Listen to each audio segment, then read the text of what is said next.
I'll take my time. And then they have all the ones that. Hello, everyone. Thank you all so much for being here, and thank you for your patience as I worked on some technical difficulties with the live stream. My name is Bonnie. I'm the poetry event coordinator here at Brookline Booksmith, and today it is my pleasure to host poets Kerry and Neal Zagarella for our Third Thursday's Poetry Reading Series. Yay! Before I do introductions, I do have just a few housekeeping notes.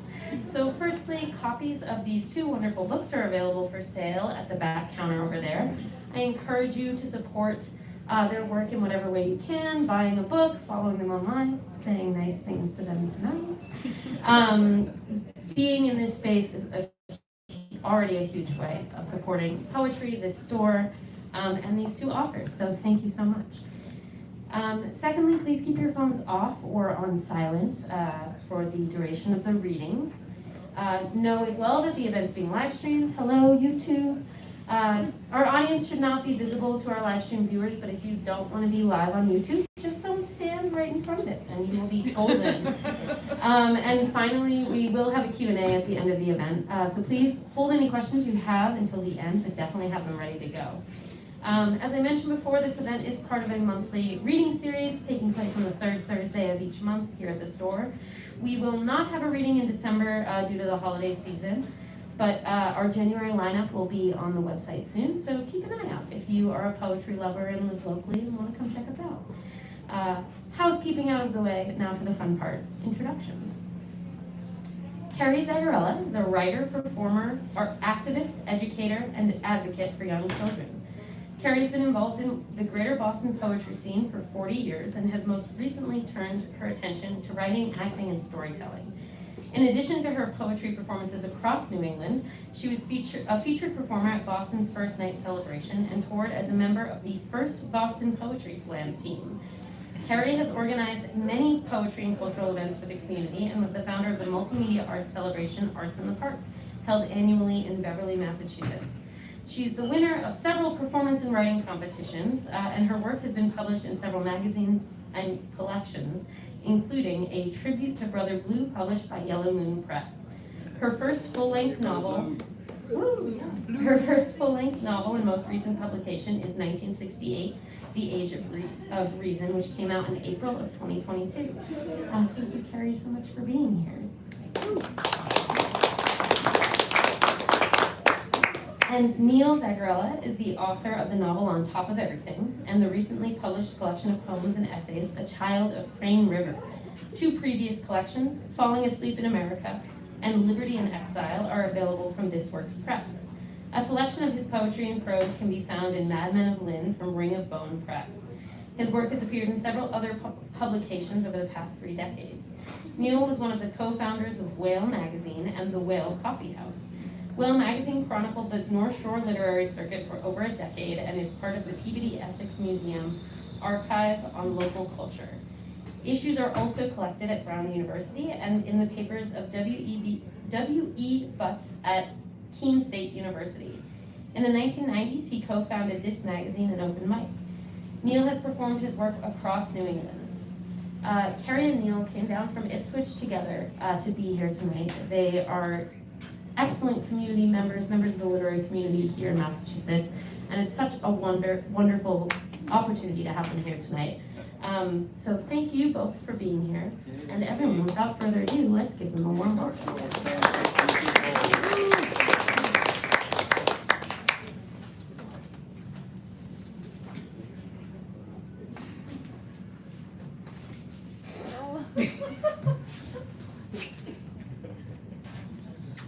Okay.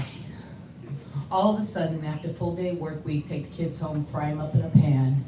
After decades of human service rat race and no change, 350 diets, 4 hair colors, 3 personalities, always biting at my tail, always gnawing at the bit, I realized I want to be a housewife. Man, I've been born years after my time. I want to stay at home and cook and clean and raise my kids and laugh when their mud pies wreck my freshly waxed floor. I'll just clean it again. I'll have the time and the desire. I want to invite a TV over for dinner, a monstrous blue concave glowing screen. I want to manipulate radio waves with metal rabbit ears. I watch Ed Sullivan all day long. I want to duck and cover, yeah. And there's more perks than that. There's the drugs, the shelter of Valium, gimme, Johnny Walker Black disguised in my dishwashing liquid container, drinking joy, all matters of cleansing. And I would write poetry like Sylvia Plath and learn firsthand how many times a head can lie in an oven. I would sharpen my knives often and feed my neighbor's cat. I want to be married to my house, lick raw paint off of splintered shingles. I want to eat mice and wrap my body in fiberglass insulation. Yeah, man, they had it good in the 50s. Cool cars and sunglasses too, and I would drive.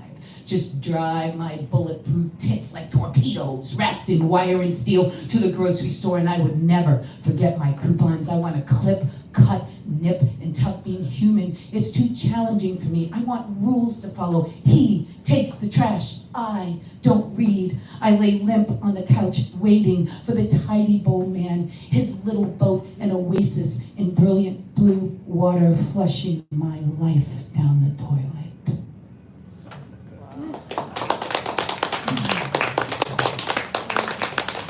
I think that when somebody tells you that they are going to take care of women, whether they like it or not, that's abuse. That's abuse. So we're not going back. Not going back.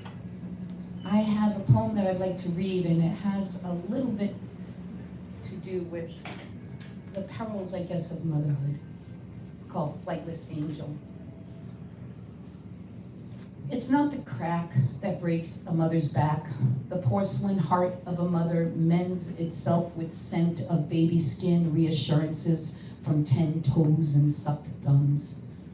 Yet love is gray, and safety is for the winged angels lying on clouds stretched across oil-drenched canvas, cherub-faced, well-fed children staring lovingly upon the earth. An angelic future worth living and dying for, and the heavens seem almost true. The masters of paint and propaganda create the celestial illusion of everlasting justice and peace with each brushstroke. Our motherhood is layered with dogmatic rules that are as mythical as winged babies floating on clouds. We convince ourselves there is a greater good. We teach the rewards of basic deeds, holding hands while crossing streets, a popsicle curing a bee sting. We guard these sacred lives with simple rules, but there are bigger horrors than broken bones, than knocked out teeth from a playground swing, than a black eye from a neighborhood bully, than a schoolyard. God should be as busy as we are, rushing around the heavens, screeching and wailing desperately, because there is no time to wait for Judgment Day. And we will all be hanging our hearts on posts. And if God is only a name given to all things good and true, then we must plant trees and speak an invitation to the lonely, because truth and innocence are losing. They are lost. And no amount of oils, no amount of artistry, no amount of dodging cracks can bring it back. Thank you for letting me get that off my chest. Now you have to bear it too. So I chose a lot of poems tonight about being a woman, and we're gotta stick together, sisters and guys. We're a little bit under attack here, so but I'm actually here to promote this novel, so I do want to read an excerpt from it as well. And it's called, as Bonnie said, 1968, The Age of Reason. It's somewhat autobiographical. A lot of it is based on my own life, but if you write, and as a writer, being in the midst of something and a tangent comes along and takes you away. It's like one of the best things that can ever happen when you see something on a page that you don't know how it got there, and you're the only one in the room. So, the excerpt I'm going to read is from the first day of second grade of the main character, Catherine, and she is riding the city bus because her and her siblings go to parochial school. Everything was segregated in Florida when I grew up, probably still is, and yeah, go Florida. So this bus, you'll see that plays a part in here, the segregation. All my old friends are still riding the bus. I like to see them every September. I know they don't have summer, and September is just another day to go to work, probably worse because we're always holding up the bus, but I do like to see them. I'm gonna sit with White Lady today because I'm hungry. She's always at the front of the bus. There's always a seat next to her because there's just only a tiny space left after she sits down. She wears a hat no matter what. There are a lot of white ladies in the front of the bus, white guys too. As soon as she sees me, she gets on the bus and she reaches in her bag and pulls out a candy bar. I pretend not to see her doing this because I don't want her to think I'm expecting it, but I am. So I pass the snarling bus driver and keep my eyes focused on my new shoes, the only good thing I have, then pop. Blocking the view of my new shiny shoes appears a Baby Ruth candy bar, my favorite. Come and sit down next to me, says White Lady with money. Oh, hello, I say, sitting down next to her and still pretending I don't see the candy. It's a game we play. I don't really understand why she just doesn't give me the candy bar. I'm hungry. You need to get up earlier. The whole bus had to wait for you, says old White Lady with money. Oh, I'm sorry. I had to find my cat and feed it before I left because no one else would. I lie to the old lady because I bet she likes cats and I like candy. What a good little girl you are, says lonely old White Lady with money. Her gloved hands are balancing that Baby Ruth candy bar like she's about to give it to me or put it back in her purse, and I think to myself, what would a fat, lonely old white lady with money want to hear right now? It's so nice to sit next to you. I really missed you all summer. I'm so glad the seat was open. You are so pretty, your dress, and I can see the clutch on the Baby Ruth loosen up, and the candy bar drops onto her flowered dress right below her bag of money. Would you like a little treat, my sweet? The fat, lonely old lady with White Lady with money asks. Where did that come from, I say, pretending to be blind. Thank you, I said to the fat, lonely old White Lady with money while I reach for the candy bar and begin to unwrap it. I don't mind that my brothers and sisters don't have any candy. They should get their own fat, lonely old White Lady with money. I'm hungry and the Baby Ruth is delicious. I like White Lady. She gives me things. Our stop is coming, which means the final run to school is about to start. It's the first day of second grade and I don't want to be late. I start to get up from my seat and pull the cord on the bus to tell the bus driver to stop. I hear the bell, then another and another, and the bus driver yells, "You kids, stop it, just one pull." We race each other to see who can pull the cord first. Michael never pulls the cord. He's in 8th grade and he thinks we're all idiots. The bus stops at the corner of Palm Avenue and I can see the long, hot road with the wavy, sad heat rays of Florida tears. I get up to say goodbye to the fat, lonely old white lady with money and start to head to the back of the bus. Where do you think you're going, she says as she grabs my hand that has the last bite of candy. You go out the front door like you're supposed to. But you see, I have a real good friend who sits in the back of the bus, and when I go out the back, I can say hi and I don't have to pass the bus driver again. I have to make sure my brother's okay, I tell mean, fat, lonely old white lady with money as I quickly shove the rest of the candy into my mouth.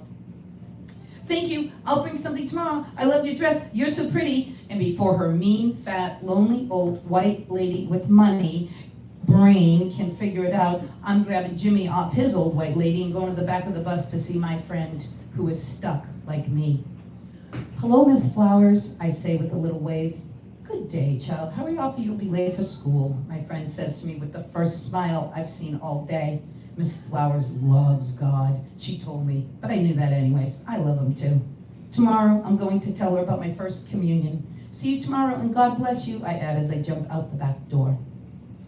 So that part of the story, thank you, that part of the story is completely true, and it was such a dilemma for me. That was like they were on the late bus, and we were always late.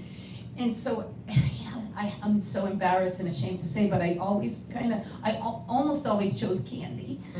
And I knew it was wrong even when I was 8 years old, because that lady was so nasty. And, you know, I'd have to wait for the bus to drive and then hop on through the back of the bus so she wouldn't grab me and tempt me with candy. So if I was really strong, I would just wait until hop on the back and then go see. And that's probably not her name, Miss Flowers, but she was a lot nicer than the other lady. But so, yeah, I was only 8. Let's see. I'm going to read, so I'm going to read a poem about shorthand. Shorthand, if you don't know, I know some of you might know, but shorthand was a written language that secretaries used to take notes from all the important men. And then they would go, and then they would go and type them up. And so I got a dictionary to learn a little bit more about it, because my mother worked at the University of Miami, and she was a really good stenographer. And it's like all business language, it's all men language. There's no like love and compassion in the whole book, so it's really interesting. But women knew it, and I thought we missed our chance to take over the world because we were the ones who knew this code. So this is called Shorthand Was a Long Shot, Our Missed Revolution. We had our chance, the secret language ours. Their small words of greed and power in our studied lines. Women's work to them, the illiterate madmen. We took their letters, processed messages to human, then back again to their suit-type talk. Did we ever hesitate on a slope, an upward swoop, pause at the sound of ink and lies? A slight arch falling toward the line, a single dot above with a swift line curve away. That same arch touches the line, it's the difference between war and peace. They didn't know what we knew. Spiral tablets resting on crossed-legged, mandatory spiked heel, legs encased in their pantyhose, skirt length and width prescribed. We could have done anything with those lines. We were the carriers of the code. It was a long shot, an opportunity missed. We're not done yet though, right, sisters? Come on. I wrote this next poem, Inked, for a woman, my dear friend, who's watching tonight, hi, and Deb, and we both got tattoos. I never thought I'd get a tattoo, but it actually has a symbol, a shorthand symbol, that means sister. And so my mom is long gone, my sister had just died, and I had all these adopted family sisters. And I also now include everyone in this, because for so long it's been brotherhood and mankind. Our turn, right? So sisters, I'd like to share this poem with you called Inked, for Deb, my celestial sister. The curling waves carry the sound as our bodies have grown together in the ebb and flow of Mother Sea. We hear sister wash over us as we ride and tumble and get up again. We feel sister. So we set it in stone, a sliver of forever inked on our skin. And there she is, my mother, hunched over her stenography pad, practicing the swirls and lines that document their world, trying to do better between cans of salty, limp green beans. Read it to me, I interrupt. And she translates the magical symbols into the talk of a madman. I don't know her, lose her momentarily, know that she will die, missing her already. Nothing is permanent. The tattoo will fade and cascade off our bones in a tapestry of wrinkles in history, and it will sag if we are lucky. I feel sister with you, my friend, and my heart fills with gratitude as I head to the sea where it all began. So when I wrote this poem, I hadn't written in a while, and so if there's any writers out there, you know, you're like, I'm a poet, I'm a writer, but if you don't write, you know, you're good. And so I just woke up and it was in my head and it just came out. Neil had taken the day off, which was uncharacteristic of him and my sister. And when I went to the beach and I stayed there for a long time, just laying and thinking about this poem and writing and everything. And when I get back, this woman from Connecticut was in my driveway with her husband just to surprise me, and I felt so like, I kind of dropped to my knees and started sobbing outside, and he was like, come on inside. She's a poet, leave her alone. So I just have two more poems that I'd like to read before I invite up the next poet, my favorite poet. in the book, I describe a scene that my mom is sitting on the front stoop. It's late at night, and she's just smoking. You know, we grew up in poverty. My mom had it rough, working really hard, and it was really tough. And so she was probably just out there just thinking, what is all this about? And music was coming across the field from the University of Miami, and it was Janis Joplin. And I sat outside and joined her, and I hope I don't cry.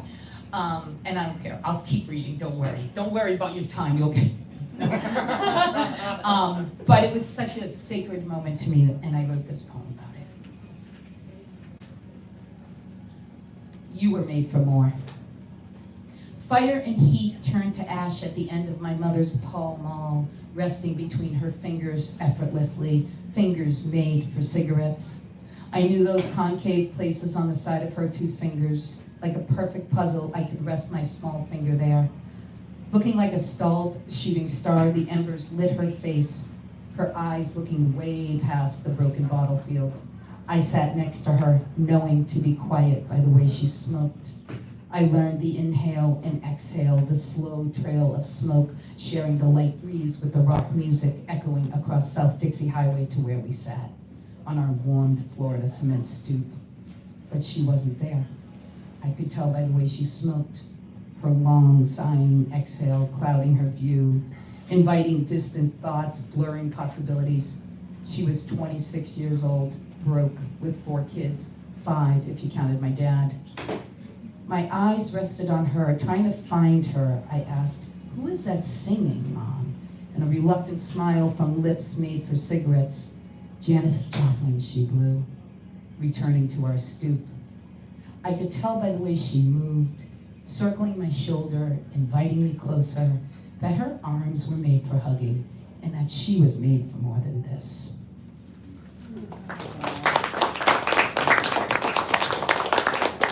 All right, sisters, I'm gonna leave you with, I hope it's an uplifting poem, I think it is. And I wrote it after walking in the woods and, trying to figure everything out. And, you get your time in there. And then I just stopped and I said, well, let's look up. So this is called 8 feet. We live in about 8 feet of the universe, measured from the Earth's crust. And if we're barefoot, maybe less.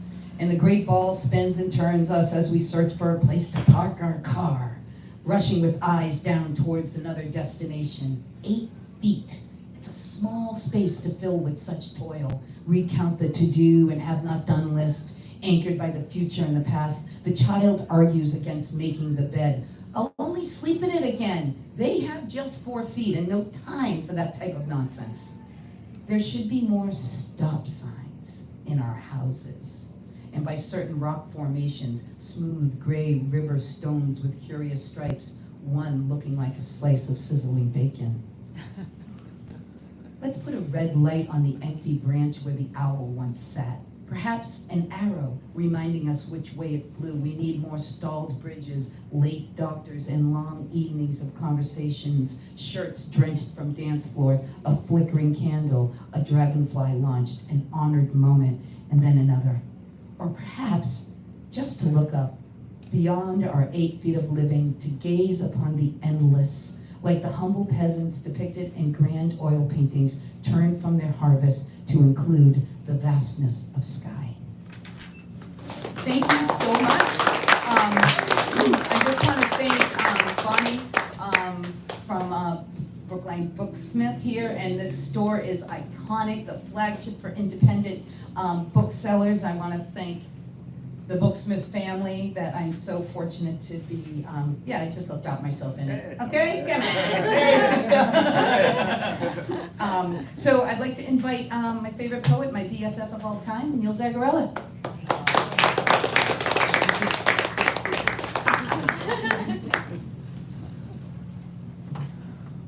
I was listening to the introduction at the beginning, and I was thinking, saying, well, in the 80s he did this, and in the 90s he did this.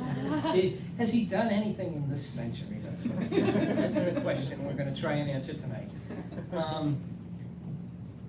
most of the poems I'm going to read is going to be from this new book, A Child of Cranton River, but I'm going to start, unfortunately I have to start with a poem from a book I wrote during what I thought was going to be the only Trump administration, but it turns out it was just the first Trump administration. I wrote it after Charlottesville. It was a reaction to Charlottesville when President Trump said there are good people on both sides, and also a reaction to many kids I grew up with who turned into adults that supported that type of thing. And it's called Very Fine People. There are very fine people on both sides. I had a crush on one of them in high school. She was the scent of lilacs on a spring breeze. Another one could throw a baseball so hard you could hang sheets from it. He had teeth like the sun and kept girls awake at night all over town. We had beers together, me and that kid, and the girl wore my cowboy hat and kissed me one New Year's Eve. Now they talk about things being great again, as if the days of calling each other faggots was the Renaissance. And I wonder how 40 years can pass right through someone without anything happening at all.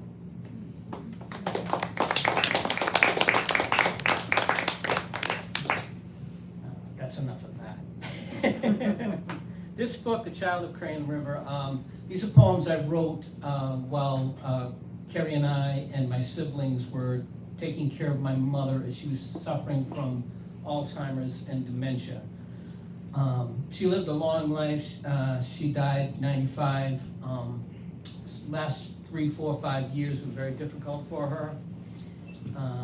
She lived in the same house for almost her entire life, and it was the same house I grew up in. So going back to that house brought up a lot of stuff that I had from childhood. So you'll find the Beatles in here, you'll find the Red Sox, you'll find NASA, you'll find all these things because my memories were coming back. And my mother could remember her childhood more than she could, much easier than she could remember, 5 seconds ago.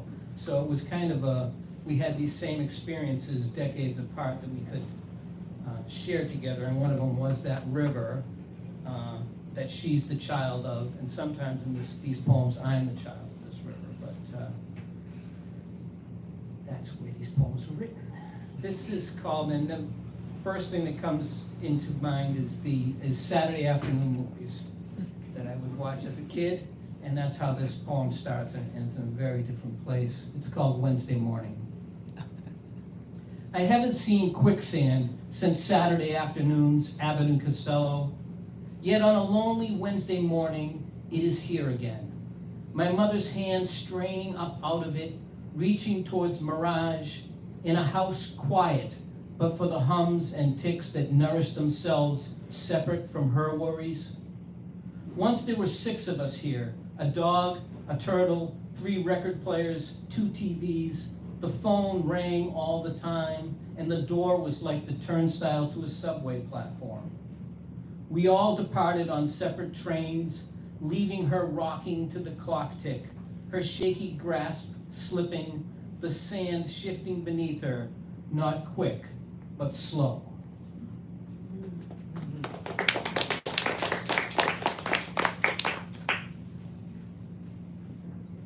Everything that doesn't matter. While everything that doesn't matter goes on, I explain to my mother that she is home, and she shakes her head as she once did as a girl emerging from the river, violently chasing the water from her ears. Today's flood is of dust, accumulated on an ark bursting from the dirt in 1927, now slumping into a tangle of fiber optics and high-speed information. Her brother smiles out at her from his newspaper obituary. She forgets that she attended the service, asked aloud which of his daughters was his wife. She cuts the clipping from the paper, places it on her bureau. It will startle her later when she looks for her watch. She spends the afternoon reading and forgetting the articles they print every day, wondering what once filled that space that someone has cut away, and all the things that don't matter go on and on.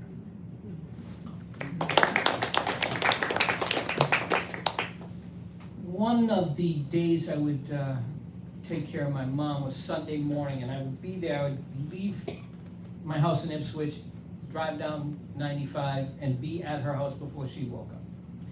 And on the way, I would listen to the Beatles brunch. So the Beatles come into these a lot, and they start to come into this home here, and also at the end of it, somehow one of my favorite authors, Thomas Wolfe, comes in. This is called Toast and Beatles. The golden toast gently caves in under the touch of knife and butter, like crusted snow surrendering to my childhood boot.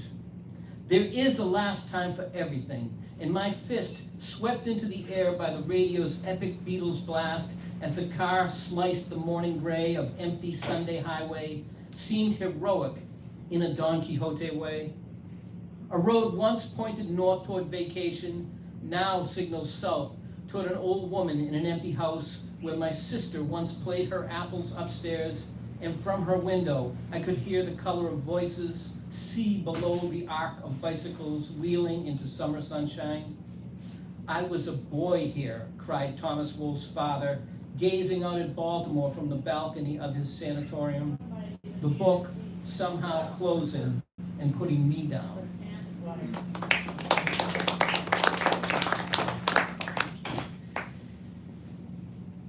This one,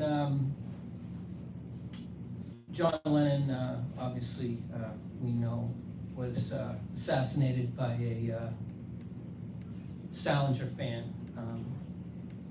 And his death was announced to a lot of us by Howard Cosell on Monday Night Football. So that's this part of this poem, mixing in with present day. My mother's clock. My mother's clock is wrong. 5 minutes too slow, the next day 11. A new battery doesn't take, the clock's face betraying itself. Something is wrong. My mother too is running behind. No one speaks of it, but she'll never catch up. The ticking drips like a leaky faucet. There was no such warning when John was killed. A small part of the devil emerging from the rye to blacken imagination in the threshold of the Dakota, spitting him from Howard Cosell's mouth onto the turf of Monday Night Football, a real American death for an English boy. And what it meant, we thought, was the death of the Beatles and youth revealed as an insect under the boot of a miscreant who misunderstood Salinger. We were right and wrong, and can't discern the difference, lost and found between measurement and meaning, frightened when memory turns its back, heartened as a melody comes over us at the stoplight.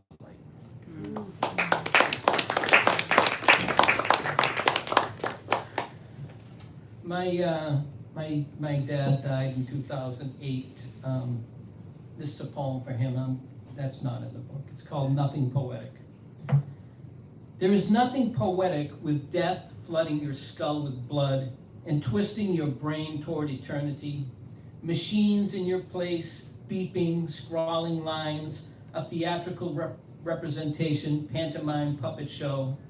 So we kissed and touched and talked to what remained, like students resuscitating a mannequin, but it was over, and you were already wherever you are now.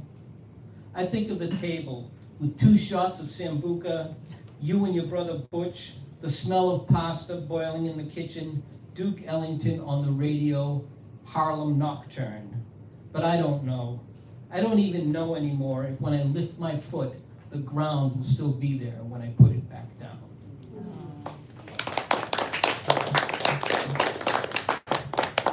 Thank you.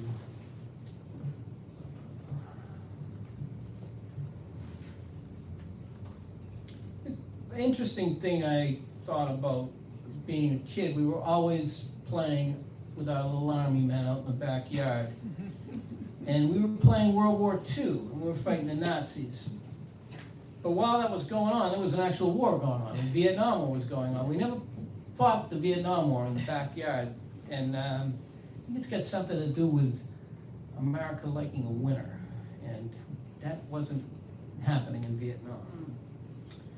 This is called The Outside World. In the summer shade of 1970, we fought the Nazis in the dirt under our maple trees, ate grilled cheese sandwiches on white bread, rattled baseball cards in our bike spokes, spoiled our suppers with wild green apples, and giggled away 4 o'clock, perched in the air of craggy tree branches. Inside, Vietnam was TV, a newscast for men to sit in front of and gesture. Our mothers nervously kept house, and quiet envelopes were opened under stitched brows, placed in drawers, puzzles half made, the matching pieces buried in anguish, sweat, and prayer. Ours was a life of heroes. Our fathers had defeated Hitler. Of course, one day we would play shortstop for the Boston Red Sox. Our hands possessed giants, Willie Mays for God's sake, and with plastic army men, we controlled the world. Our futures were not on living room couches, a chase game of time cards and installment plans. Our futures hung glistening like fruit in the July sun, just above our eager open mouths.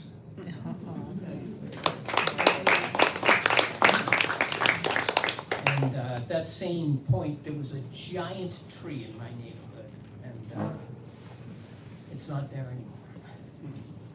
The tree towered above us, easily 10 of me, a fountain of shade and might, over our bicycles and ice cream cones, our dreamy upward eyes and throbbing pulses, the tomorrowness that surged from within us. As big as the East Boston Madonna that started my sister trembling and screaming, statuesque mother of God, the tree, holder of sky, God of our world, falling, it would smash the Savoy's ranch house or the Cassidy split level, flick the chimney off the side of mine like a housefly, splatter mud from the river like baby's porridge up and over everything. Its potential so awesome, the town one day came and dismantled it like the Marxist crushed Russian Orthodoxy in 1917, leaving us, its faithful children, alone on a dead-end street, vanilla crusting on our chins, staring up at nothing.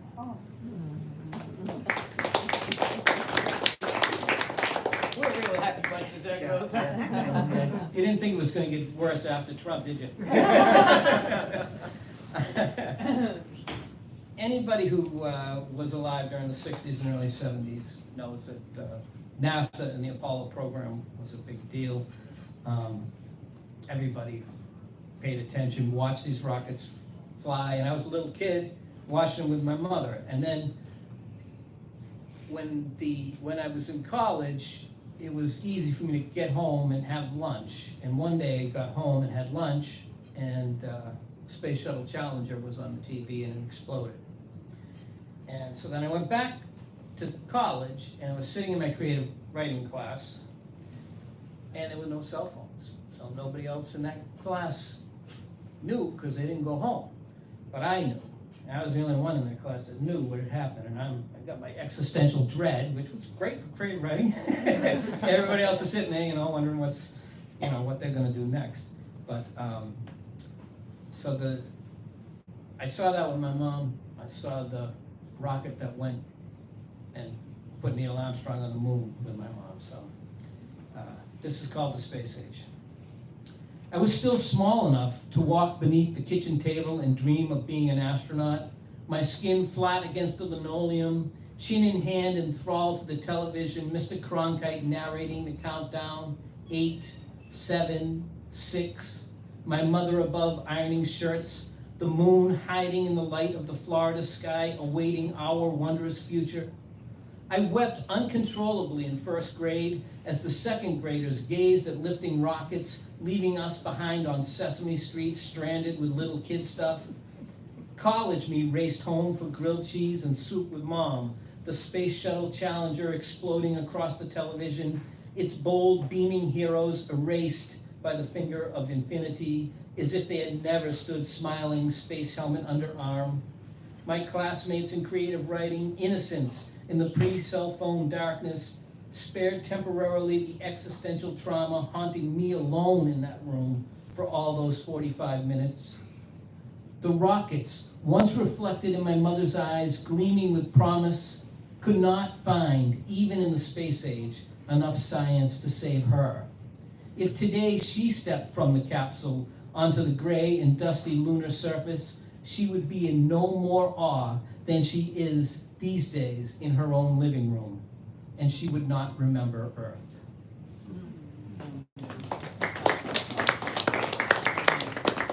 One of the last things that I could count on to put a smile on my mother's face was black and white TV shows from the 60s.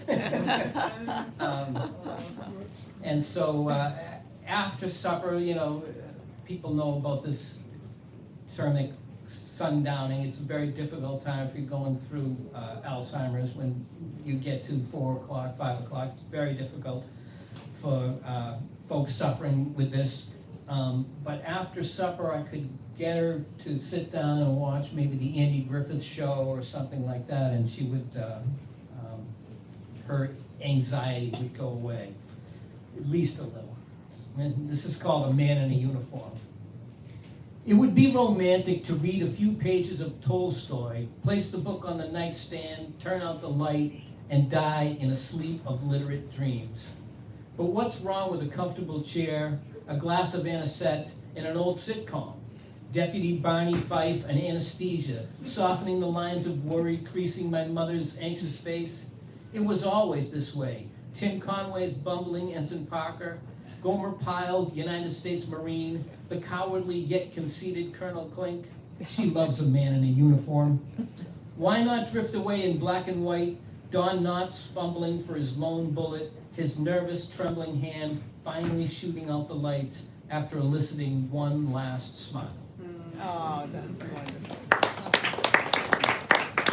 And I am going to finish with this poem. This has really been a thrill to be here. I thank the audience. You don't know what those of you who are writers and read in front of an audience, you do know. But for Kerry and I, it's amazing to have people sitting and listening. It's wonderful. I take it as a privilege, and I hope that in some way this has been something meaningful to you, because it's been very meaningful to have this opportunity for us, and the fact that it's at Booksmith is just tremendous. So I'm going to finish with this poem, and it's not sad. How about that? Hey. How about that? We were laughing on. In that neighborhood, there was a river, as we know. There was a railroad bridge over the river, important to my mom and important to me. This is called Bridge Home. The old railroad bridge still hangs like the sun over my ancient boyhood paths. The river, a sky of clouds drifting beneath it. The days of locomotive long past, the ties, the steel rail erased by time. But still, the longing to dangle my legs from it under a constellation of promise, chew on long lengths of grass, stacking love song lines like Legos in my Milky Way mind. Thin, furtive muscles humming tender and electric, drenched in the heat of a young sun. The heroic laughter of youth ringing out like fireworks. The ritual of teenage bodies and spinning bicycle wheels. Echoes of radio songs. The low fruit of dream trees. John and Paul somewhere in harmony. Yaz, airborne, unfurled like a leopard, the baseball settling in his outstretched glove. 5 o'clock, the call from Dad, Mom in the kitchen, supper on the table, room full of secrets, awaiting my return. Thank you. Oh, yeah.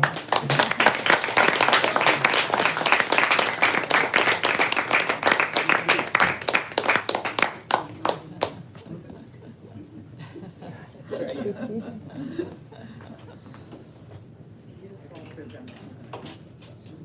Thank you, Kerry and Neal, so much for sharing your beautiful work.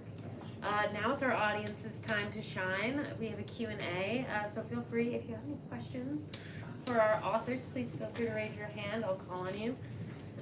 Don't be shy. Yeah, go right ahead. Something about, so thank you very much for sharing. I felt like I was there with you, Oh, great. growing up in similar ways. So, and what I appreciate so much about it is the opportunity to reflect on moments in time in a deep and meaningful way, because our life is so busy as you all spoke to in those. So how do you make space in your life for sitting down for that creative moment? Is that like just a full release for you to get that down? Does it happen right after? Is it looking back? Maybe some combo platter of that. Good. Sometimes if something strikes me, I'll hold on to it. Like, and I may,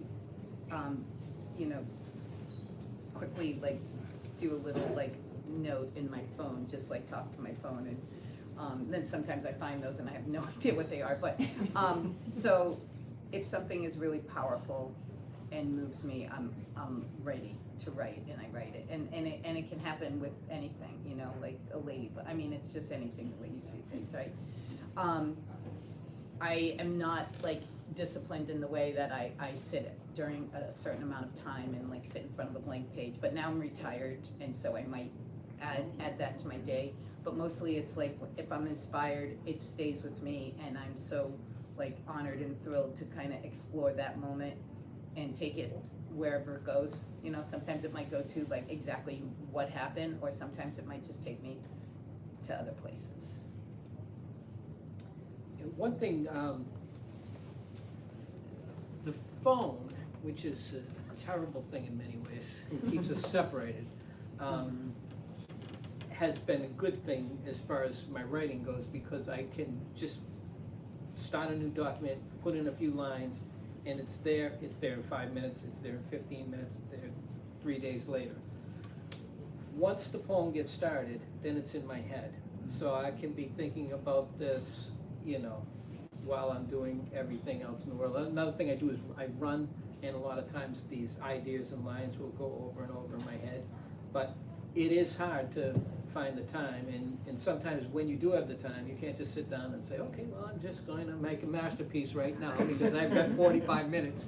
That should do it. And I remember walking down the street in New York City with my family when I was in the middle of writing a novel, and I had this thing that I needed to have something change in the novel, and the idea just came to me, walking down the street in New York, So it's like, you gotta remember those things. Yeah, you do. But, so I would say, whatever you can grab it, write it down, put it in your phone, do something with it, and then, you can get back to it anytime you get that inspiration. Mm-hmm. Yeah. It's all like that feeling, hold on to that feeling, Absolutely. Can I ask a question? Yeah. Once again, we so enjoyed what you've been presenting to us and living with us with. But how does one decide to become a poet? It is one of the Obviously, last you can see a lot things of that I torture. would. I mean, it just wouldn't occur to me. Yeah. And either was it part of your early life?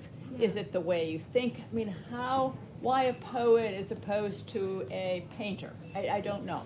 Explain. You go first this time, I'll follow go you. first. I always was writing song lyrics as a little kid, mythical songs I was making up in my head. As a kid, Would you like to mean sing really us, young? sing us some? No. That part of the performance is over. But I had an active imagination. I had my own imaginary baseball team. I had, all these different things, and so I was, I was an imaginary songwriter, writing imaginary songs, even though I didn't play music. But I wrote lyrics, because one of the best ways to learn how to write songs is listen to songs all day. Exactly. Went to college, and somebody I knew went into Stone Soup Poetry in Cambridge, and came back and he said, he said, it was great. It was all these people reading their own poems. And I said, well, how many people were there? He says, 30. I said, 30? Poetry? I didn't know there was 30 people, Went in the next week, the gentleman that ran this was Jack Powers. He ran it for Powerhouse legendary Boston. Legendary, Started going every Monday night. And then so you're going Monday, it's an open mic. You want to have a new poem, you start writing, and then it takes a long time, it's just like, Picasso didn't paint a masterpiece his first time, I know Mozart was like 4 when he was raised. But, Exception. but, so I think I was always writing, and poetry became a vehicle that I could finish quickly. Writing a novel takes a long time. It does, Writing yeah. short stories is not easy. Mm-mm. Poems are not easy either, but it's something you can do and say, okay, that's done. You keep working, keep working. Yeah. Yeah. I think for me, like I was always I had a big imagination. Like it was a wonderful way maybe to escape what was actually happening. I was very dramatic and theatrical, and always would put on one sister shows. Poetry came to me, I guess. That sounds like my muse knocked on my door and said, "May I come in?" No, I guess like there's no rules, in poetry, and I just always have so many things that I want to express. So I do a lot of different types of artwork, but so it developed in like, sort of rhyming and, like when I was really young and looking up like, oh, I want a word for this, and using a thesaurus and all this like horrible, not horrible stuff, whatever gets you there, but it's kind of like breaks up the pattern of like just full expression, like don't like just go with that. So now I really just try and capture feelings about moments that are either really good or whatever, just have somehow affected me. But I didn't really decide like I'm going to be a poet and I'm going to study poetry. I've never studied poetry except like on our own, and then again like Stone. Oh, I was like, did I meet you at Stone Soup? No, I didn't. That's a whole other story. That was a different gentleman. That was another family. I started going to Stone Soup in Boston and seeing people who were just working really hard on poetry and sharing it, and it was just a really nice community. So, I do a lot of creative things, and poetry is one of them, I It's guess. one of the Yeah. answers. Thank you. Wonderful. That's great. We do have time for a couple more questions, if anyone has them. Yeah, go right ahead. I'm curious, as like a couple approaching the process of writing poetry, do you push each other to sort of get out of your comfort zone? Do you revise each other's works? Do you find yourself like your style is sort of like blending into one another, or do you remain distinct? Yeah, I think he's we are each other's editors, and like not like forgiving, I guess. It's like I don't want to, like if I give Neil a poem to look at, I don't want him to say I love it. It's like tear this apart, tell me if it's good. I don't want anything else besides that. I really started my like my poetry interest in my career. Where I've earned negative, but as a performance artist, mostly like spoken word and stuff. So we were very different for a long time, where I was like off the page and just doing a lot of performances like that, which is a different type of writing. And Neil was more on the page. And then I think we kind of like merged a little bit, where like he has done some more performance and obviously reads very well off the page. But yeah, we help each other out, we push each other. We had a year where we were meeting every Sunday with a new poem, and we would give each other feedback about it. And so we definitely help each other out and push each other. And I hope there doesn't come a day where you can't tell the difference between like our poems and we're like so similar or something like that. So yeah. Yeah, I mean, you might be able to guess this, but poets tend not to be the most organized people in the world. So sometimes, I'll reach into what I think is a folder of my poetry. I'll pull out a poem and I'll start reading it. I'll, get a couple stanzas and I'm like, wow, and then I realize, oh, that's Kerry's I know, poem. it's like, wow, that's really good. I go, no, that's not mine. That's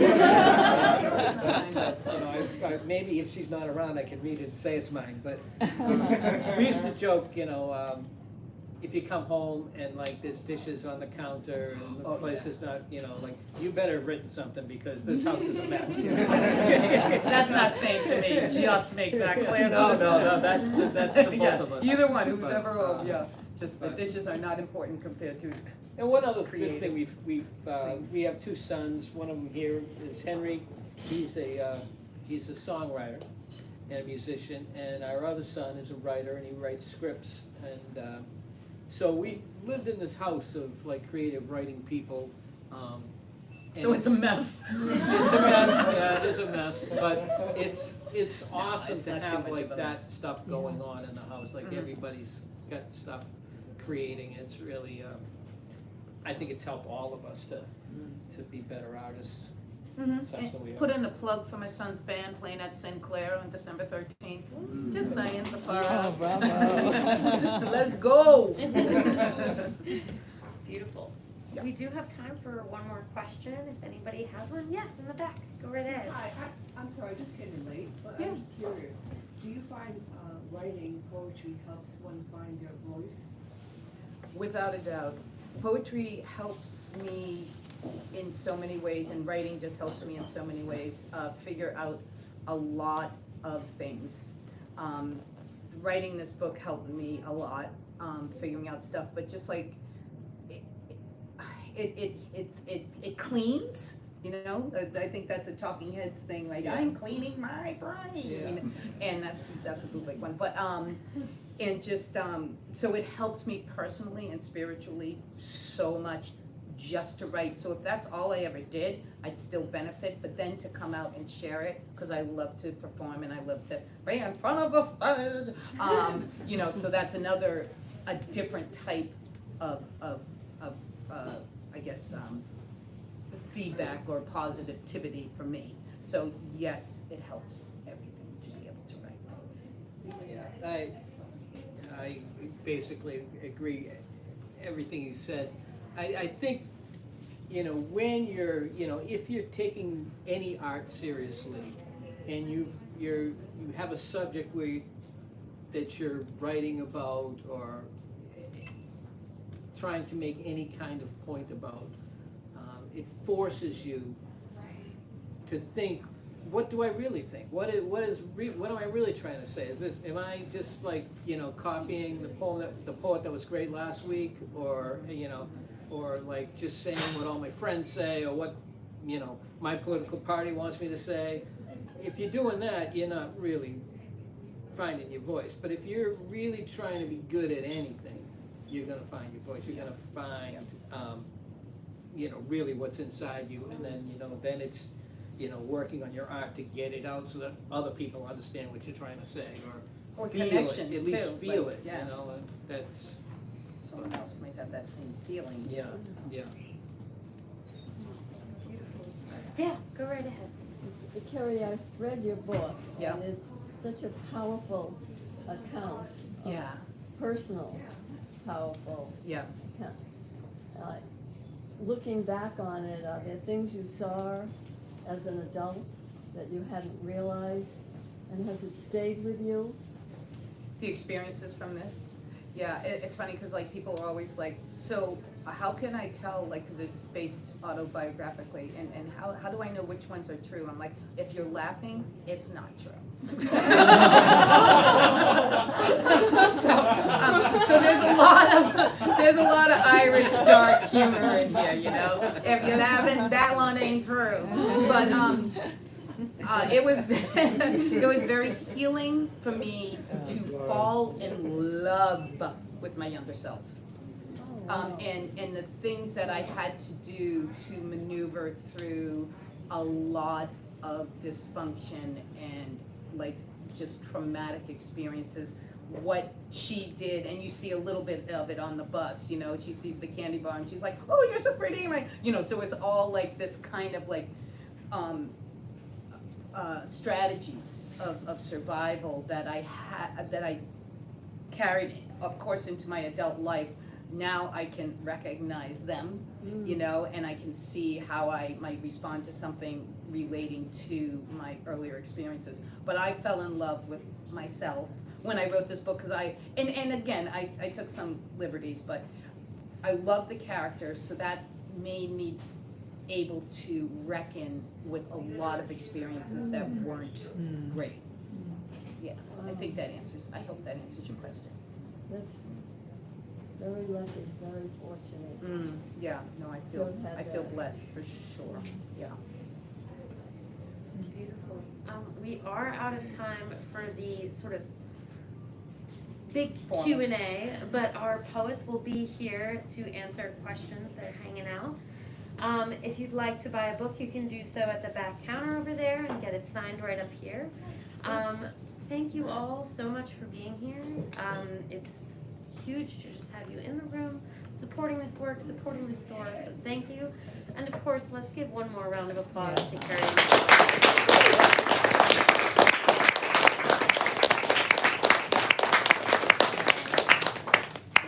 Thank you. They did. Yeah. Oh, yeah, right here. Yeah. I'm gonna get those out of your way. Do you want to hang on to the copies of the books that were up here? Or do you want me to bring them to the No, yeah, I want to catch Greg before he leaves. Greg? You're welcome. You're welcome.